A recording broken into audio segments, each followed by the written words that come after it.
Hello there everybody, this is Grant, also known as the Collector75, and welcome back to another Zoids review. For this one, this is the small Blue Zoids from the European releases in the 1980s or the late 80s, about 86. Right, so without further ado, let's start. We're going to start here with Hydra Zoid. Well, I was building this last night and it was a fucking pain in the arse to bloody build that. I'll tell you, there's some of the linkage that just in there where the little motor is, complete pain in the fucking arse. I might be building this one again. Yeah, this was like an updated Aqua Zoid. It's not very good. You can get them cheap on eBay, believe me. I was going to get another one, but I'm not going to bother now. Anyway, this is his box. As you can see, it says amphibious light armoured patrol zoid. With his long neck he can search above and below the waterline, or below the waterline. And on the back here there we've got another little scene of other zoids. There's an Aqua Zoid there, and then we've got a Hell Runner and a Spineback. Not a bad little zoid. Let me just sort of start it up and see if it will move along. This can go in the water and on the ground, because on the ground he does have little wheels. Oh, there he goes, he's off. And as you can see, the little fins at the front there move. And there he goes, little wheels under there. And these little pod things on the side, I do believe, well, on one of the other Zoids that goes in the water, they do have a little bit of polystyrene in, so it will sort of like float in the water. But you do that and it fucks up the motors. Right, the next one we're going to start with is, well, not start with, but we're going to go on to, is this fella. This is, he's called Croc. These guys were released later in the 2000s. Can't remember what they were called now. They're not bad.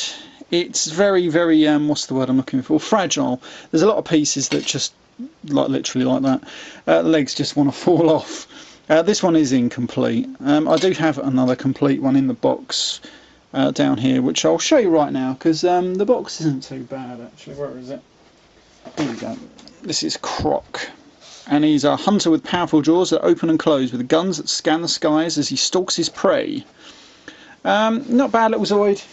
Not one of my faves, if I'm honest. I never had this one as a kid, mainly because I just thought it looked a bit rubbish, really. As you can see in there, there's his little pilot, his little gold pilot. He's got his little missile pods. I don't know if this is going to work. Haven't got a clue. Here we go. Oh, no. Yeah, this is another thing with some of these Zoids. They just don't want to... Oh, there we go. You can see him moving. You put him under a bit of pressure and he just don't want to move. I can't see his jaws open and close out. But anyway, but that's Croc for you. Not a good, not a massively great one.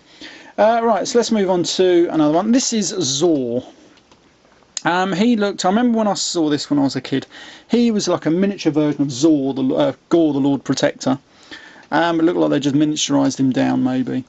I believe when this guy got his first release in Japan, he was actually a red Zoid. I want to get that one. You can get these as reissues. I think they're called Zoid Graphics. You usually find them on eBay for about 20 quid. Don't really think they're worth 20 quid.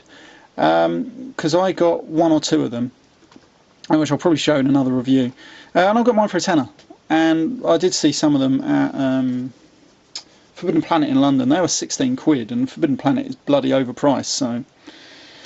but anyway, I've got the box for this guy down here, and as you can see, this is a box. Quite a cool box. This is one of the later, last release Zoids before it went to Zoids to 1000 or whatever it was. Let's have a look. With hypersensitive surveillance equipment and fearsome firepower, he thrusts fear into the ranks of the red Zoids. Box falling apart, unfortunately. But we do have another little sort of like scene here. We can see some of the later Zoids. This is a scarab, a snake, a cannon, and then we have Zillon. One of my faves. Right, so anyway, in here we open that up and it comes a little grey. These heads are normally associated with the red Zoids, and I did find that when I was a kid. I found that a bit funny, but that's obviously because this guy was supposed to be a red Zoid, but they coloured him blue, probably because of obviously Gore the Lord Protector. This guy doesn't have a pilot, unfortunately. I am missing a few, which is a bit unfortunate. Yeah, and he's got little missiles on the back there and everything like that. He's got his gun on the front. Sort of mimics Gore the Lord Protector's gun on that arm. Not a bad little Zoid. Let me roll and see if it'll work.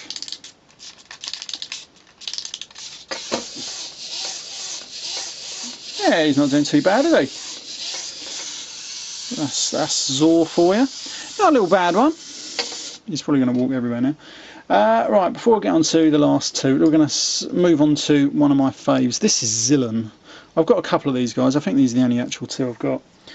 These were quite rare a while ago. I can't remember how much he cost me. This one is complete, though he does come with an extra gun for some unknown reason that should actually go onto a zore. Again, this guy was released in Japan first as a red Zoid. I do want to get that one as well, but I just haven't got around to getting it yet. Yeah, but obviously when they released him over here, because of he's sort of mimicking who is it, Zoidzilla, so they probably thought, well, make him a Blue Zoid. Plus, to be honest, the red Zoids had more Zoids than anyone, and so probably they needed to give the Blues more Zoids, so that's probably another reason.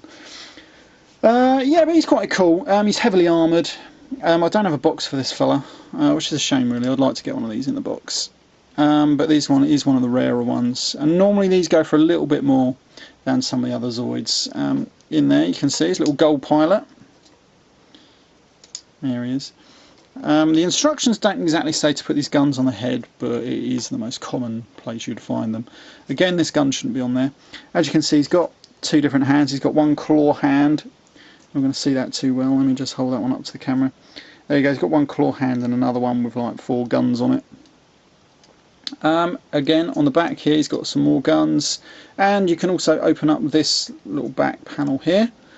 Just why, I don't know, because there's not exactly much hidden in there, but I suppose it's just to give it an extra dimension, maybe. This guy was supposed to be a bit like the old Trooper Zoid, and like an updated version. Is he going to walk along?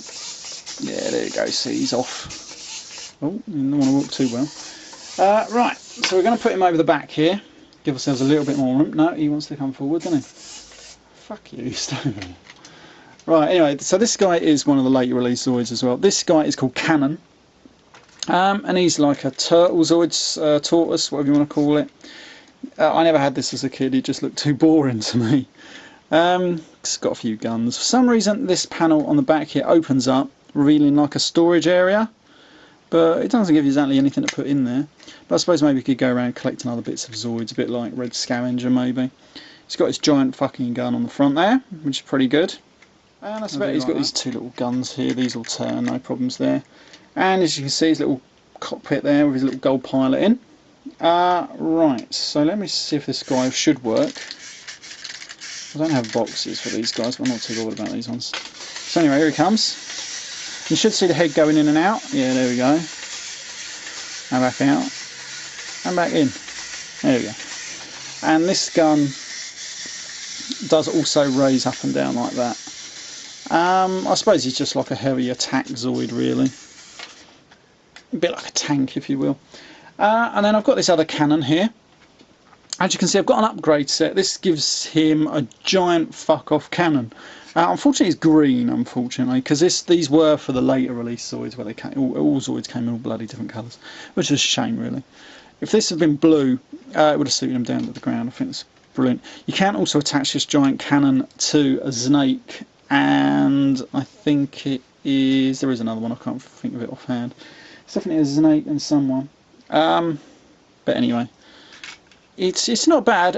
It hasn't got no articulation though, because it is connected to this point, and on the back here.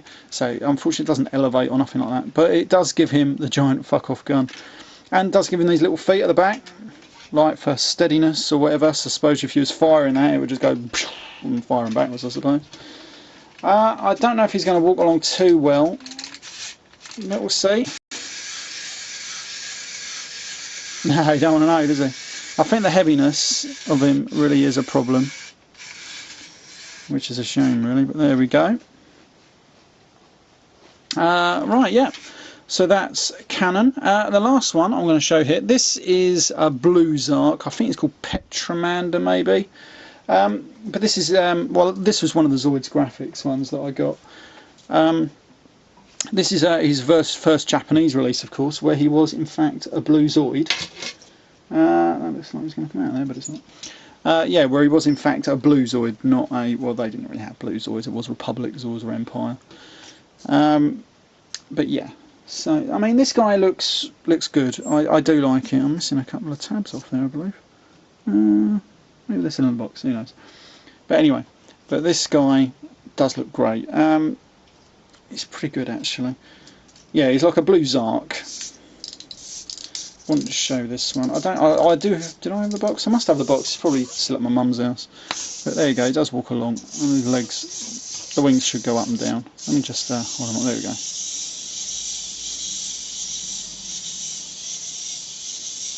So it's not a bad Zoid. Anyway, we'll let him wind down. There we go. Right, so this has been the early Blue Zoids, or the small ones. I think I've done nearly all the Blue Zoids now. Probably going to do, well, depending on which order I upload them in, because I always forget. Probably going to do all the smaller red Zoids. I've got a few more of those, so we'll see. Right, so this has been Graham, the Collector 75, and I shall see you all again soon. Bye for now.